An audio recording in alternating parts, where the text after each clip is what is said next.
SBI की एक report ने विपक्ष के उन आरोपों को सिरे से खारिज कर दिया है जिसमें विकसित भारत जी राम जी कानून से राज्य में वित्तीय बोझ बढ़ने की बात कही जा रही है।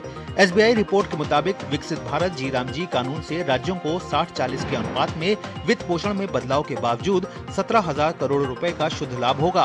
रिपोर्ट में अनुमान जताया गया है कि पिछले 7 वर्षों के औसत आवंटन की तुलना में राज्यों को लगभग 17,000 करोड़ रुपए का लाभ होगा।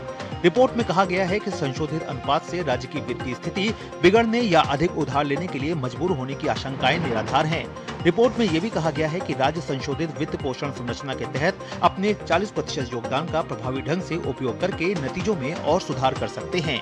उत्तर भारत के कई हिस्सों में घने कोहरे और सर्दी के कारण हवाई उड़ानें प्रभावित हुई हैं, जिसके चलते उड़ानें देरी से चल रही हैं। नागरिक उड्डयन मंत्रालय ने सोशल मीडिया प्लेटफॉर्म के माध्यम से जानकारी दी कि खराब दृश्यता के चलते उड़ानों में देरी की संभावना है। साथ ही यात्रियों को सलाह दी गई है कि वो अपनी उड़ान से जुड़ी जानकारी के लिए संबंधित एयरलाइंस आधिकारिक चैनलों पर लगातार अपडेट देखते रहें। मंत्रालय ने यात्रियों की सुविधा के लिए एयरलाइंस के कस्टमर सपोर्ट नंबर भी जारी किए हैं। इनमें Indigo, air India, spice jet, air India express, Akasa air और अलायंस एयर के हेल्पलाइन नंबर शामिल हैं।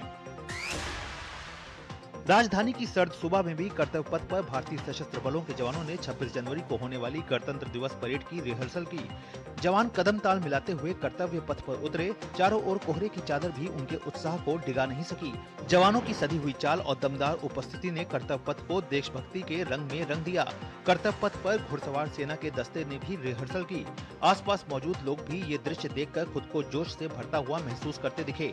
गणतंत्र दिवस की तैयारियों में जुटे ये जवान न सिर्फ परेड की रिहर्सल कर रहे हैं, बल्कि अपने जज्बे से ये भी दिखा रहे हैं कि कर्तव्य निभाने के आगे ठंड कोहरे भी फीके पड़ जाते हैं। चीन ने एक बार फिर ताइवान पर अपना प्रेशर बढ़ा दिया है। चीन द्वारा ताइवान के चारों ओर बड़े सैन्य अभ्यास की घोषणा के बाद दोनों देशों के बीच तनाव चरम पर पहुंच गया है। चीन ताइवान के पास समंदर से आसमान तक शक्ति प्रदर्शन करेगा। ताइवान ने बीजिंग के इस कदम को सैन्य धमकी करार देते हुए इसकी कड़े शब्दों में निंदा की है। ताइवानी राष्ट्रपति कार्यालय की प्रवक्ता करेन कुओ ने एक आधिकारिक बयान में कहा है कि चीन अंतर्राष्ट्रीय मानदंडों की अनदेखी कर रहा है। उन्होंने पड़ोसी देशों को डराने की बीजिंग की नीति को वैश्विक शांति के लिए खतरा बताया है। वहीं चीन ने कहा है कि ये अभ्यास ताइवान इंडिपेंडेंस अलगाववादी ताकतों के खिलाफ एक कड़ी चेतावनी है। शतरंज के दिग्गज खिलाड़ी नॉर्वे के मैग्नस कार्लसन ने दोहा में आयोजित हुई विश्व रैपिड चेस चैंपियनशिप का खिताब अपने नाम कर लिया है। ये छठी बार है जब कार्लसन ने इस खिताब को जीतने में सफलता हासिल की है। इससे पहले कार्लसन ने साल 2014, 2015, 2019, 2022 और 2023 में इस खिताब को जीतने में सफलता हासिल की थी। वहीं भारत के लिए भी इस प्रतियोगिता से अच्छी खबर निकलकर सामने आई। भारतीय शतरंज खिलाड़ी अर्जुन एरिगेसी ने अलेक्जेंडर शिमानोव को हराकर कांस्य पदक हासिल किया। हालांकि महिला वर्ग में कुनेरू हम्पी को निराशा हाथ लगी और वो अपने खिताब को बरकरार नहीं रख पाई।